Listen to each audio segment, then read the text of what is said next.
It is a controversial issue, school vouchers. Now, the House and Senate drafted separate bills, both allowing taxpayer money to pay private school tuition. Now, Wilson County is digging deeper into the financial burden that this could have on taxpayers. News 2's Kendall Ashman speaks to a commissioner after she spent hours crunching the numbers.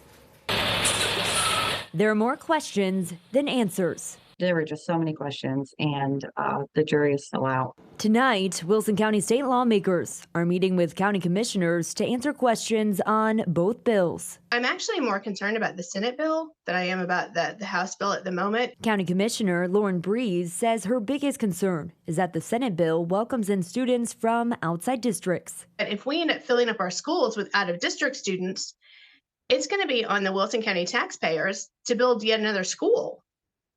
And I just don't think that's fair. Last week, the Wilson County School Board passed a resolution against Governor Lee's proposal to expand the school voucher program. Commissioner Breeze made a motion to sign on to the same resolution. And after crunching some numbers, she says the Senate bill reads that it will give more funding to out-of-district students.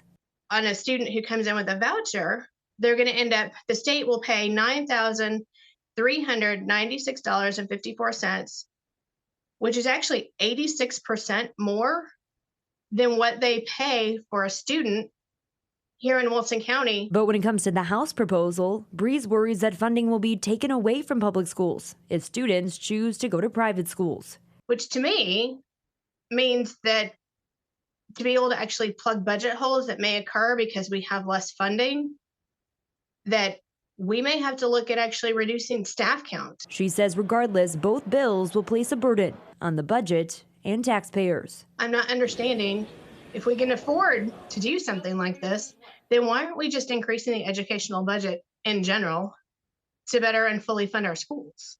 In Wilson County, Kendall Ashman, News 2. Now, Governor Lee has stood firm, saying the state has enough money to fund a statewide school voucher program and properly fund public schools.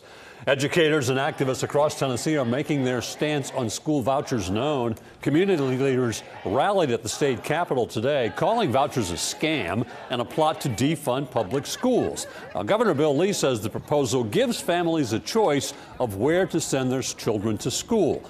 The group argues the state should be putting more money into public schools rather than less. Investing our hard-earned taxpayer dollars into a system that has not worked is not, I repeat, is not a fiscally responsible decision. Yeah. Right. And it's personally a slap in the face of every Tennessee taxpayer across this state.